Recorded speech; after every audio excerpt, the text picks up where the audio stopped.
Better Buildings for Humans is powered by Advanced Glazings, makers of the Solera line of products.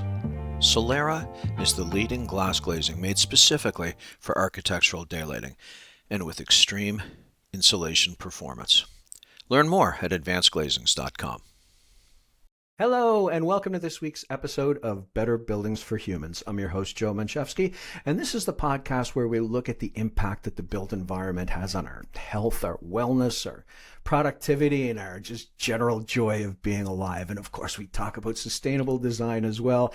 And on that note, I want to welcome Sarah Gudeman to the show. Did I pronounce it correctly, Sarah? Did I get that right? Yeah, you did. Thank you. All right, fantastic. I want to welcome Sarah to the show. Sarah's a mechanical engineer with BranchPattern, and she's our second guest from BranchPattern. I had Marcel Herman in Kansas on the show, I guess, about a year and a half ago, and it was one of the most intriguing episodes that we made. So I'm really excited about this. Sarah, it's wonderful to have you here. Thank you so much. Yeah, thanks. I'm really excited to be here, and I hope I live up to the conversation that you had with Marcel. Oh, I'm sure. Looking at some of the work you do, I think this is going to be great. Let's start, though, by learning a little bit about you. First of all, tell us why you chose mechanical engineering as your path in life, as your career, and then, tell us about how you first realized that buildings could directly affect our health and our just experience of being alive. Yeah, for me, I fell into engineering in a way. It wasn't ever part of a grand plan. I was a kid that always loved math and science, as many engineers are. I told my parents at some point over the course of high school that I wanted to major in either graphic arts or engineering. And I only knew what engineering was because I had this physics professor in high school that was really advocating. He probably, ended up influencing the careers of dozens of women at this all-girls high school I went to. But, he said, women can be engineers. You should think about engineering. I didn't know what it was. And my parents were like, art or engineering, like maybe engineering would be a better major for college, but I didn't know what kind of engineering, right? So I picked mechanical very honestly because it just seemed so broad, like all encompassing. It was like anything that moves can be mechanical engineering. So I had internships at Caterpillar and Mid-American Energy and places like that. I didn't really even consider buildings as an application when I was in school, to be honest. Like I didn't take any HVAC courses. I was always interested in concepts like renewable energy and environmental engineering, which then I learned was like wastewater treatment plants, but that was interesting too. And, the first job I ended up at out of college was for an engineering design firm working with architects on commercial real estate. And I think pretty quickly thereafter, I discovered LEED, and that was a big aha moment for me. So probably the first one where I was able to tie together my love of the natural environment. We have in my family kind of a long history of environmental interests. My dad was the state director of the Nature Conservancy for 25 years. We managed a nature center growing up. We were always outside. My parents used to come to school. Like my mom would dye wool and spin wool, and like they would tap the maple trees and all things like that. So I heard about LEED, and that was when I was like, oh, environmental stuff and my job, like that makes a lot of sense. So I got into the sustainability focus pretty quickly. And so 2018, 2019, somewhere thereabouts, I got interested in well and Fitwell. And that was, I think, when those rating systems kind of came to prevalence, and it was timed, right before COVID happened, right? So the pandemic happened, and then suddenly everybody was interested in air quality in a new way, right? People want to talk about indoor air quality. And I think, myself and others were like, yeah, we've been trying to get you to talk about indoor environmental quality and air quality as a component of that for a while.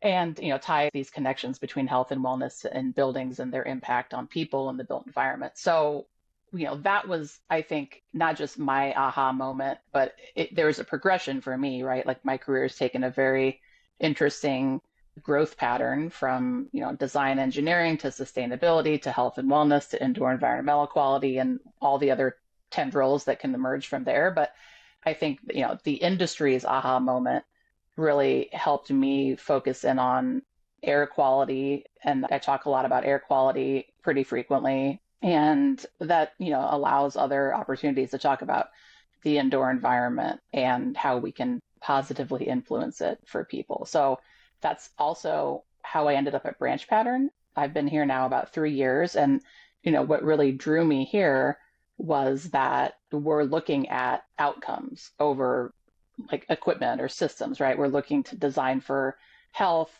comfort, resilience, and just like operational realities that exist in buildings. And I'm even using the word design kind of loosely. I'll get into that, but I would really characterize us as an engineering consulting company that focuses on building science. So it's like engineering, mechanical engineering specifically for me, really became that springboard and lever into human-centered disciplines. Right on. Okay, that's really cool. I read something, you mentioned some language, and I want to talk about some language that I saw on your LinkedIn page, actually. I thought it brilliant, and I want to explore it. It said, okay, I'm going to read it actually word for word. It says, you are a leader in integrating health and value-based sustainability solutions into new and existing buildings. Can you please define health-based and value-based sustainability and maybe give us, one or two real-world examples of, where they come together in an integrated solution? Yeah, I mean, there's a lot in that sentence, right? Like I'm trying to do a lot with those words, with few words. And I think it speaks to the triple bottom line for sure. But specifically, health-based sustainability to me is like thinking about how buildings can actively support well-being. So it's clean air, it's stable humidity, it's thermal comfort, it's acoustics and daylighting and low toxicity materials, right? And I don't think, to me, those aren't perks. They should be like baseline infrastructure assumptions in our buildings. So the value-based sustainability is not necessarily only ROI. I think we need to maybe like blow that definition up a little bit and think about things like life cycle costs and operational simplicity and like risk reduction from lost uptime and just like risk reduction to the assets themselves, the buildings, but also the people in them, like retention, complaints, insurance implications, and things like that. So I think the integration piece matters because when we're talking about like health without value, we can't really scale. And if we're talking about value without health, then that's not going to be durable and it's not going to last. So, for like an existing building example, it's something like the owner wants better air quality. Let's say it doesn't happen a ton, but like it happens sometimes. People are like, oh, my air quality's not good. Like, oh, now I want better air quality. So the default answer might just be like, well, let's bring in more outside air. Let's just dilute whatever's happening inside, bring in more outside air. But then, there's implications about like energy and emissions and things like that. So maybe a better integrated answer would be demand-based ventilation, better filtration, looking at pressure differentials, and like tuning the building automation system. And then you're going to end up with healthier air, less complaints, less energy waste, and overall like more consistency in that operational example.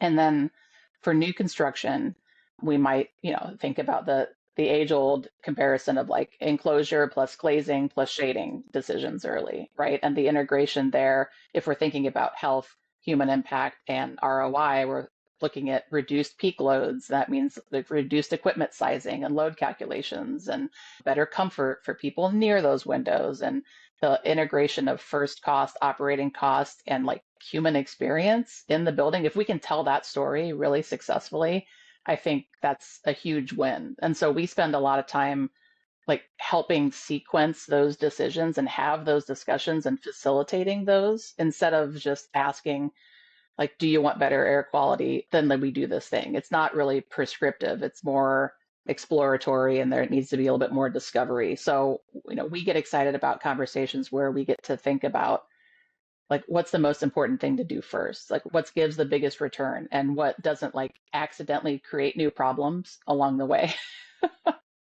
Right. Forget the old paradigm that privacy means darkness. With Solera translucent glazings, architects can design spaces that are private, filled with natural light, and visually stunning. It's time to rethink how buildings work and feel. Learn more at advancedglazings.com. So you talked about that sort of what used to be a classic trade-off between, bringing in more air and the additional energy that it takes. And you've kind of turned that on its, I would say turn it on its head, but you've figured out that, it is possible that there are methodologies that take it away from being a zero-sum game. And you can actually, resolve all of those issues simultaneously. I absolutely love that. So let's stay on air quality for a minute. Actually, I want to ask you one more question before we move on. And it's just pure intellectual curiosity, maybe. But, how often have you had to work with an architect and say, you need to make changes in the basic form of the building or you're going to run into trouble? Be it solar heat gain or maybe an inability to exhaust in some way. I can't really think of any really concrete examples, but have you ever had to push back for changes in form? Yes. I guess the caveat there is that we work in a lot of different contracting scenarios. So we do work directly for designers, directly for architects, but we also do a lot of owner direct work. And when the contracting arrangements are different, that kind of requires creative discussion and decision making and facilitation of those conversations. And I do think like our favorite architectural partners to work with are those that ask us those questions before we have to push back, right? That's the best kind of like partnership and relationship, in my opinion. So if you get to a place, whether you're, a design engineer or a consultant or an energy modeler, if you end up in a position where you feel like you're having to educate and then like bring that up and convince other people, it's a losing battle at that point. So to your original question, like how often does that happen? The easy answer is like not enough, not often enough, right? But I think when we're working with the right kind of partners and people that get it, and those are the clients that we appreciate, where like we each see each other's mutual value, they're coming to us with those questions before we have to like push back. Right. It's a great answer. I just had to know. I appreciate that. All right back to air quality, indoor air quality. Let's talk about, mechanical systems versus passive systems. Like, I assume you spend a lot more time on the mechanical systems, but that's just an assumption. Like, are passive systems regularly integrated? And, have you guys sort of mastered the art of balancing the two? Yeah, I would love to say that, we or anybody else has mastered that. But if it was easy to do, I think everybody would do it and it would be regular and less expensive. But I think air quality, like a lot of things when we talk about buildings, it's like an ecosystem. It's a system of systems. It's not a single strategy. So when we think about, mechanical ventilation, there's a lot of strengths and its consistency. It's a little bit more prescriptive in terms of design. We can think about filtration constantly and humidity control. Like it's just more predictable. But then passive ventilation has obviously strengths like load reduction and connection to the outdoors and energy efficiency. And there's some like psychological benefits there too, I think. So it's not a either or game in my opinion. And depending on the project and the application and the location and the outdoor air quality too, that discussion could change. So I think there's positives and negatives to both. And the mixed mode idea is definitely possible in different locations, with operable windows and shoulder seasons and mechanical systems for filtration and humidity control. But, we need to pay a lot of specific attention to controls and lockouts and occupant education. And I think really the communication matters on like, this is what you have, and this is how it's different, and this is why it's important, and here's how we interact with these systems. So yeah, I think that there's real like operating benefits if we can have those conversations and pull in the right stakeholders all along the chain from design to construction to operation. And that's honestly where I think the ball gets dropped a lot of the time, because that's not how the industry is currently set up to support ongoing operation of buildings. Like we make all these thousands of design decisions. We have maybe great charrettes and facilitation discussions and get buy-in from a few people. And we're like, yes, let's do this thing. But then at the end of the day, if the people aren't in the know on how to operate this stuff, certainly if there's changing outdoor air conditions like smoke events or wildfires or pollen, then, we need to design for the current condition and future potential conditions of these situations too. Have you faced a lot of wildfire scenarios recently? I mean, it seems to be popping up every day. I was just curious if that's come into your life in any Yeah, consequential way. it's interesting. Like here in Omaha, we see like prescribed burn event effects on air quality. And I even have these conversations in my personal life with people where, I bring it up when, you can see something's happening outside, it's hazy, we can check the air quality and have those conversations. Wildfire impacts, though, obviously, it's impacting a lot of the US, and we work, nationally and internationally. We have offices in Denver, Pittsburgh, Kansas City, Omaha, Los Angeles, and clients, with portfolios all across the US and the world. So it's definitely an industry issue and something that I think, yeah, we're all going to see more and more. Right on.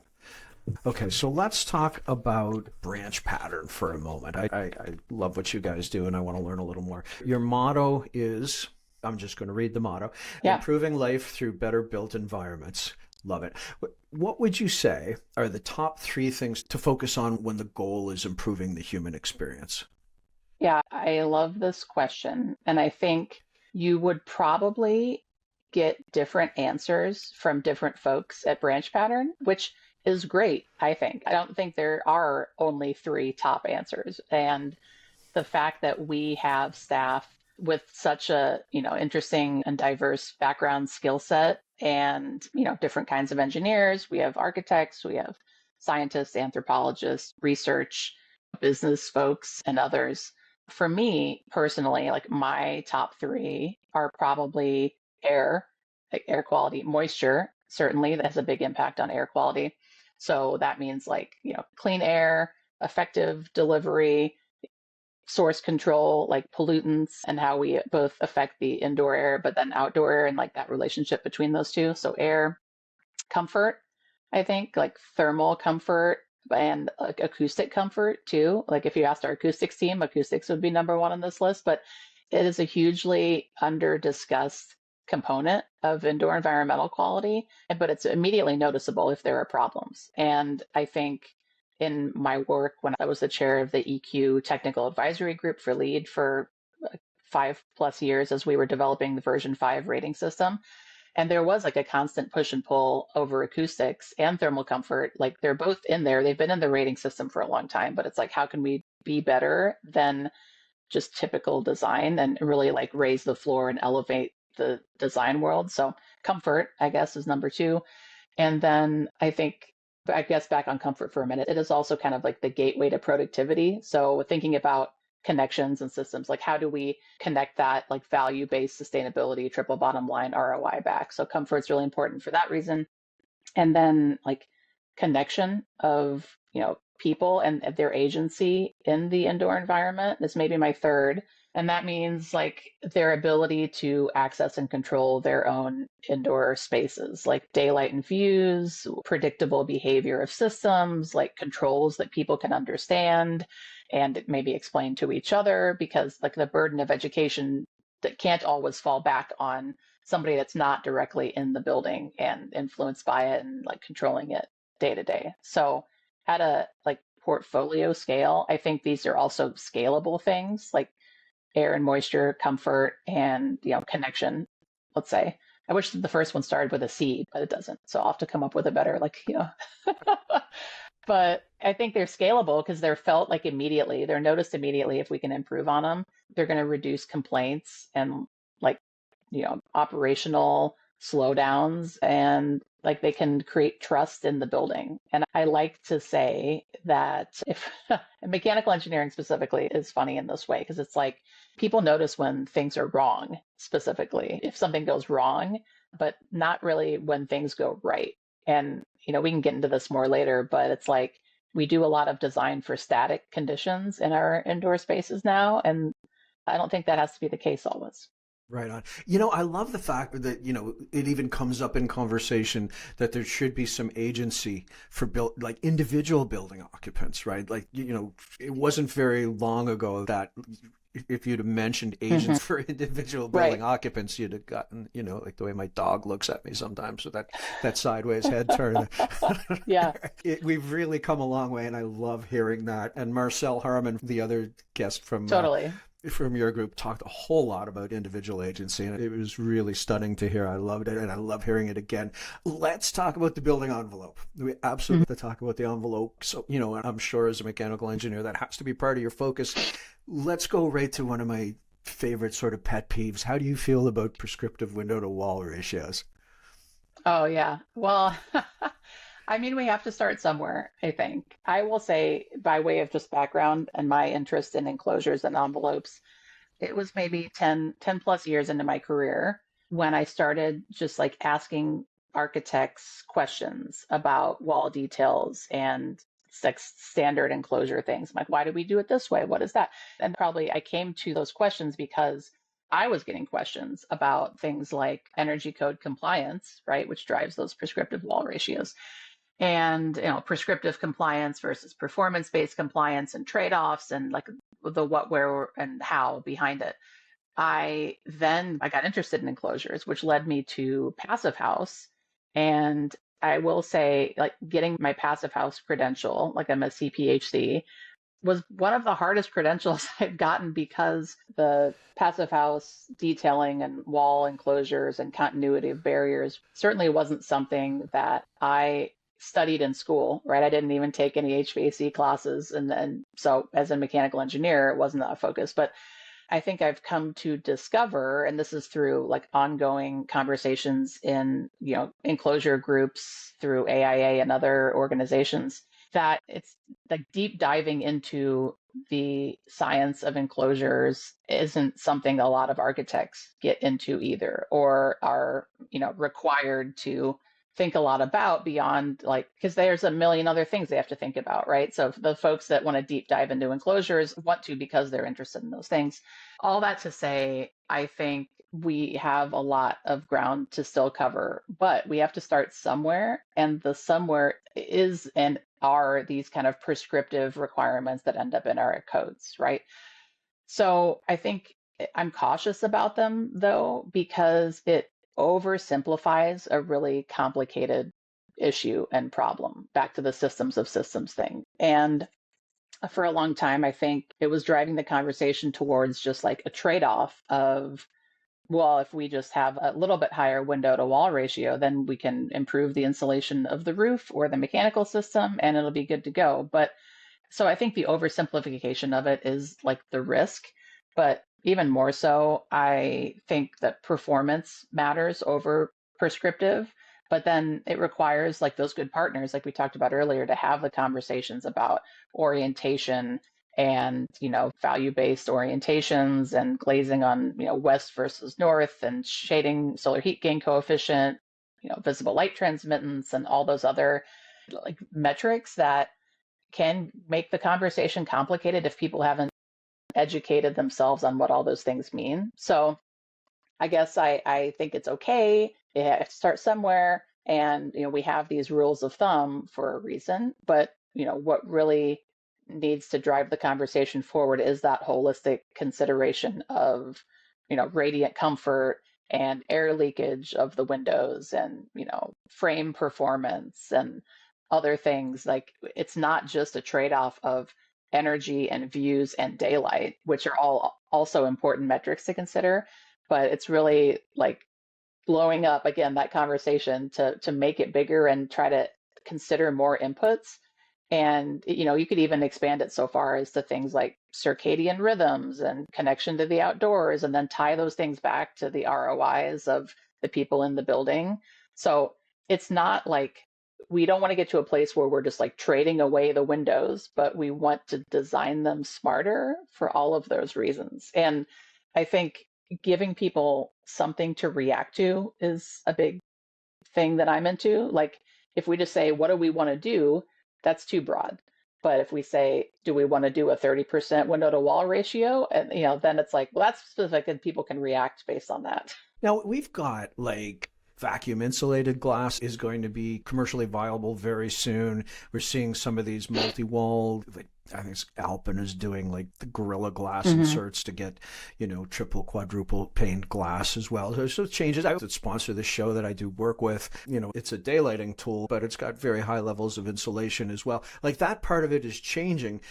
As those changes are really, permeating through the industry, do you think those sort of prescriptive ratios are going to kind of go away, or do you think that they play a useful role I and will mean, I continue don't to do think, so? yeah, I don't think there'll be a future where they just go away. And similarly to like, I don't think there'll be a future where we don't have building codes, right? We just need to have some kind of floor to keep people, I don't know, honest. I even struggle to use that word, but I think there is a floor probably of like minimums when it comes to prescriptive window to wall ratios, right? Like, I don't think we're going to keep seeing future iterations of the energy code decrease that. Like, there is some minimum that we cannot go below. So then I do think like technologies and new approaches beyond just like thinking creatively and having those conversations will allow us to keep that floor in place and just broaden the conversation a bit more. So yeah, I think it's a near-term future that I'm excited about, and I feel like it's been a long time coming. Right. Yeah, me too. I think we're going to see a lot of really exciting changes, and some of them are already there. It's just a matter of, the diffusion of innovation, as they say. Let's talk about something very specific. We talked very broad there. Let's narrow it down to a really Sure. interesting little sort of mechanical challenge, and that is, those moments where, because you have a lot of glazing in a particular area, like a transparent glazing, you can often get a very high solar heat gain that is intensely concentrated in one particular part in a building, one space, or even an area within a more open space. How does that create challenges for HVAC design? Yeah. Well, I mean, there are a lot of examples of this, and it is often driven by forces that are outside of our control as designers. Even if we have a partner that wants to make all the right decisions, even if we bring up the issues as, mechanical engineers, sometimes you end up with these scenarios where you have to compensate, and HVAC can be the band-aid solution in some ways, and we end Right. up with maybe oversized systems. And then it also gets blamed for not performing or overperforming or cycling, when we end up with systems in that kind of scenario. So I can think of an example where, yeah, there's a big, huge atrium, beautiful south-facing space with great views, and therefore has a lot of windows. And the it ends up with like variable solar heat gain, enclosure conversations that were not had, the band-aid scenario that I mentioned before. And I do see that there could have been opportunities for maybe exterior shading, maybe orientation specific glazing like products. And again, some of those products probably didn't exist when this project I'm thinking about happened, but better zoning and controls and earlier coordination across disciplines too. I think one of my big personal mantras is like, once we know better, we should do better. Like, once we learn something, I think with learning comes a responsibility to like take that knowledge and do better for ourselves and the people we care about and the planet at large. So if enclosure conversations happen too late, HVAC systems can become like an expensive insurance policy, really, against thermal discomfort and other issues like that. Right. Oh, I like that. Yeah. Keep going. Sorry. No, I mean, like I said, there's a lot of examples. I was going to dovetail into one that had maybe a little bit better of an outcome, but still ended up with a very high window to wall ratio. And I won't even say the number because it was very high. Just imagine a very high number. Yeah. And it was a lot for whatever reasons, right? Like, this was happening. And we had conversations with the design team and the owner, and like, well, what can we do? And this is the design, and it's already been sold and approved. And so yeah, there's a combination of strategies then that were applied, and it included all the things. Like, it was electrochromic glazing, it was shading, it was tunable controls tied to building automation systems. It was also, though, a lot of specific energy modeling to like show the kind of integrated value case of all those things, and reduced HVAC system sizing and design based on those other components. So that was a kind of a holistic solution to what still remained a very high window to wall ratio, but it at least, had some consideration and mitigation to it that didn't just end up with like very oversized HVAC, which adds first cost, and maybe blinds that somebody have to come and put in later, and with glazing that may have just been a code, a lower cost code minimum. So it could have been worse than it was. And it's like, not that we can't design our way out of any potential problem, but I think, we want to not put ourselves in those situations to begin with if we can avoid it. Yeah, absolutely. Solar heat gain doesn't have to be a design challenge. Solera translucent glazing units help architects create buildings that not only work better, but feel better, balancing light, comfort, and energy efficiency.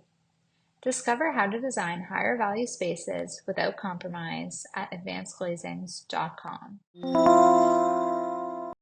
All right, I got to change gears and talk about you a little bit. Let's turn the spotlight on Sarah for a minute. I want to talk about your newsletter. I love the name, the title, Solutionist Stories with Sarah. So tell us, what are you trying to achieve with the newsletter, and why right now? Why is it something that you felt the need to create?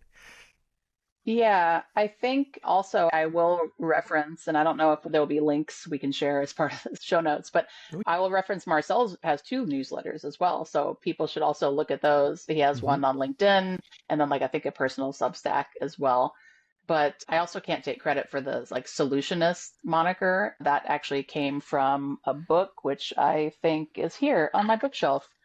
Let me just grab it as a live prop. I should have done this earlier. But this book here, if you haven't read it, it's a good one. It's by Solitaire Townsend. She's at Solterra. And I think the word solutionist really stuck with me. So that's how I kind of came up with the name. But I was looking for a place to put a lot of thoughts. I have a lot of thoughts, and it helps me to organize those by writing them down. So it covers just a wide variety of topics. If it's something that kind of sticks in my brain and I'm like, this seems important, or maybe other people would like to know what, I'll go off on a tangent, I'll do research, I'll look things up.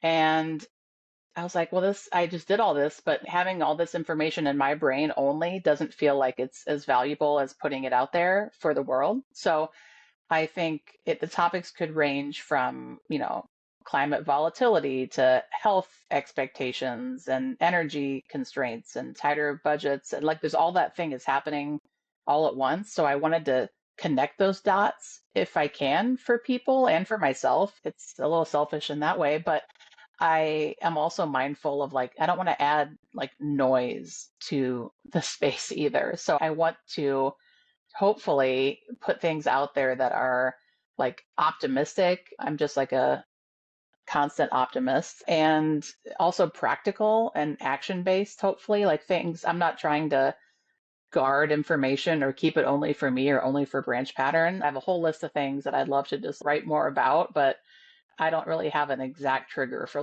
what becomes a topic at any given moment. And I don't write as much as I would like, to be honest. Yeah, I get that for sure. One of the topics that I spotted in one of your newsletters was resiliency. And let's talk a little bit about resiliency. I want to specifically hone in on you mentioning resiliency as a strategic advantage. Can you explain how resiliency can become a strategic advantage? Yeah, I think it's kind of a buzzword now, I guess. But so therefore, it's a topic that has a lot of potential connections to other things. And when we talk about resiliency, it means specifically as a strategic advantage. I think it's, reduced downtime. It's lower recovery costs, better trust from tenants if you're in a leasing scenario. Insurance conversations are also very interesting and tied to resilience. I mean, sometimes whether or not you can even get insurance. And then, we get back to investor confidence ultimately. What's the confidence in an investment in this asset for whatever duration we're looking at it? And, the resilient topic could mean passive survivability. It could mean thermal autonomy in the event of power outages. It could mean readiness for things like wildfires and smoke events.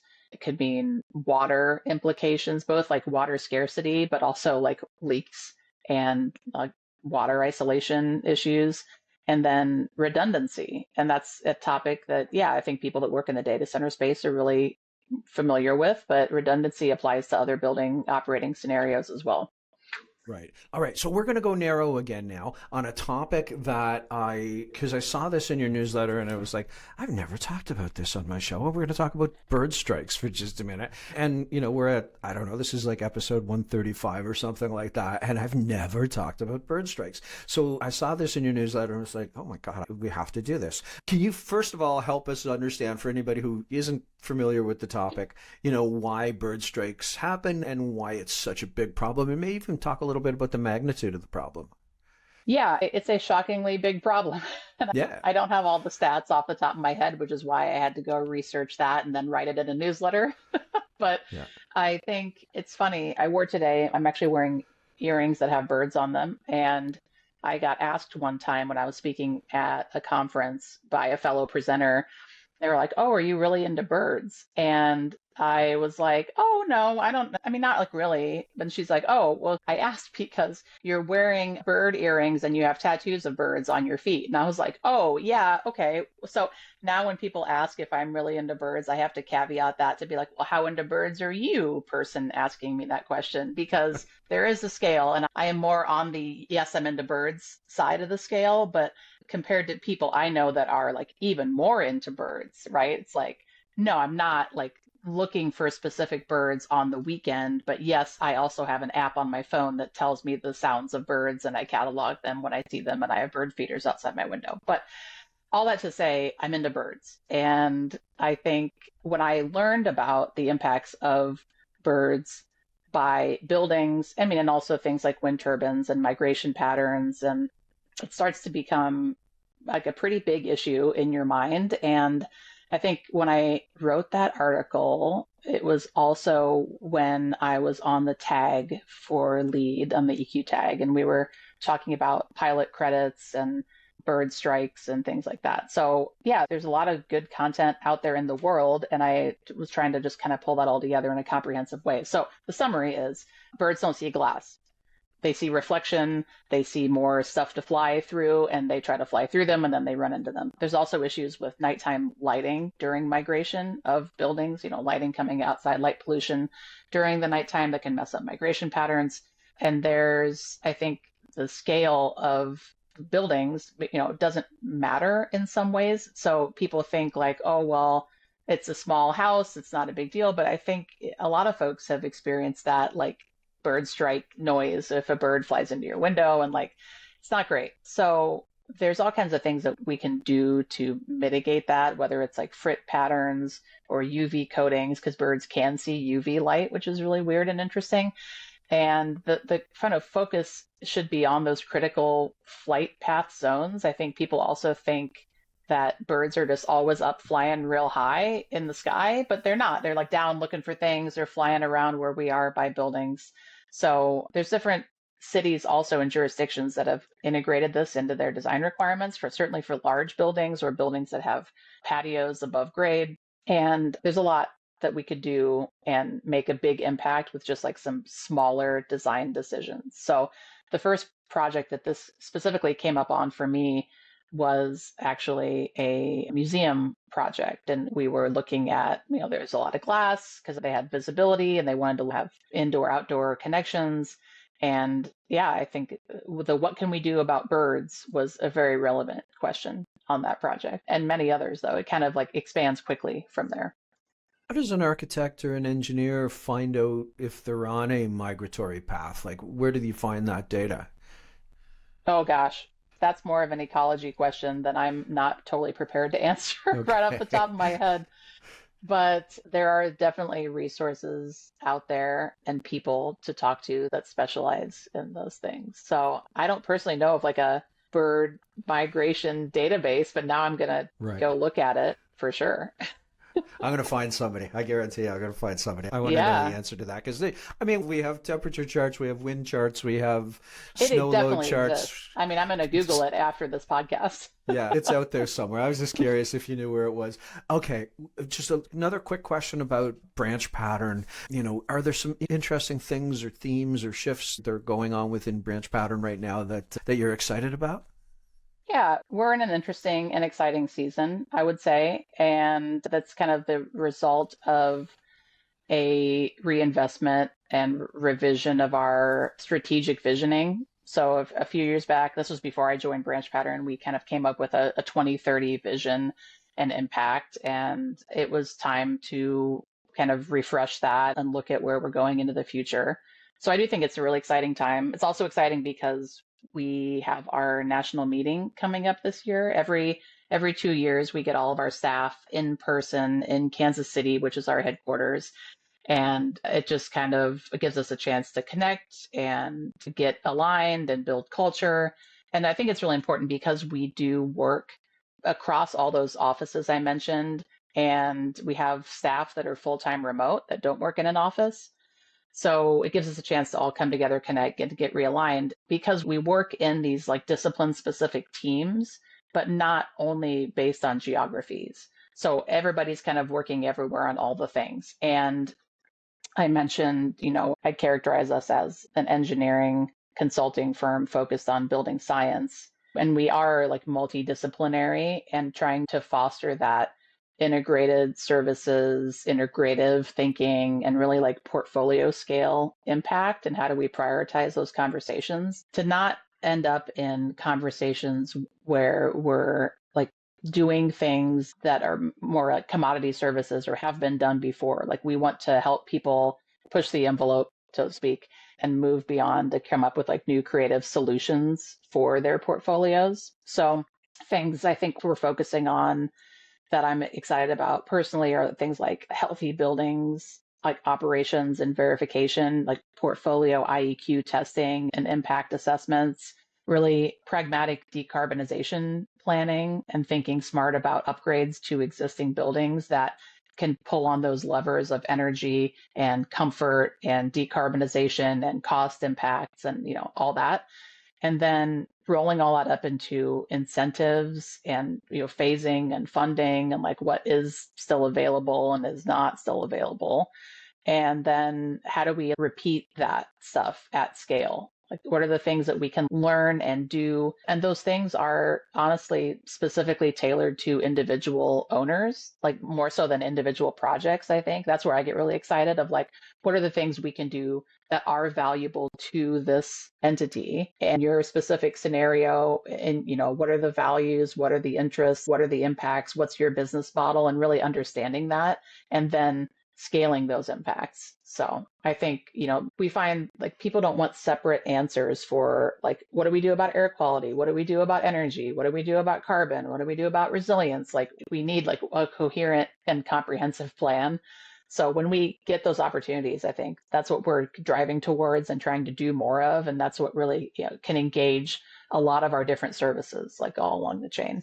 Yeah, you start playing whack-a-mole when it ends Yeah, up being, I want one of these and one of these and one of these. And totally. then, yeah, absolutely. All right. We're at the point in the show where I ask my $1,000,000 question, the same question that I ask every guest. And I ask you to answer it from whatever perspective you'd like. And the question is, what makes a great building? Yeah. I would love to see of all of your shows and all of your episodes some kind of compilation of these answers. Is that That's something a you've great thought about idea. doing? That's Yeah. no, that's a great idea. Why didn't I think about that? But that's a fantastic idea. I will do. I Yeah. love it. I can't just like answer a simple question. I have to like make it more work. But yes, That's that would why be I so have you here. interesting. I have you Yeah. here. I don't This want is you what to I just do. answer simple Yeah. I'm questions. like, No. yeah. I'm like, I could give you an answer, but what if I asked you another question that then made us think differently about the whole thing? But yeah, I think that would be super interesting to see because everybody has a different answer. And individually, both as like practitioners and people that you have on this show, and as like people that experience buildings, I think too. But to me, great human-centric buildings are like healthy, they're comfortable, they're like understandable and adaptable and also like equitable. So really, I think that all of that, if you can package all that, it's not something you have to think about. It just reduces friction and feels good and feels calm. Like, I think the great building ideal is one that just kind of quietly supports people instead of like demanding their attention all the time. That's wonderful. All right, before we go, is there any exciting news, like specific, like we're going to be at this particular conference or anything like that you'd like to share?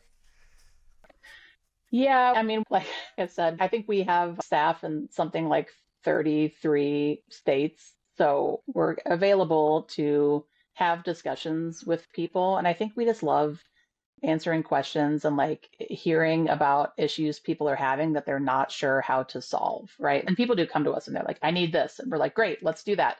But what is like the most exciting is when we can have those like planning and strategic partnership kinds of discussions. So I think, we're going to be at Greenbuild. We're always at Greenbuild, but we go to a lot of conferences and, we're really just looking at focusing more on outcomes and like moving from intention to execution, right? Like any amount of like studying and reports and discussion, like that's all great.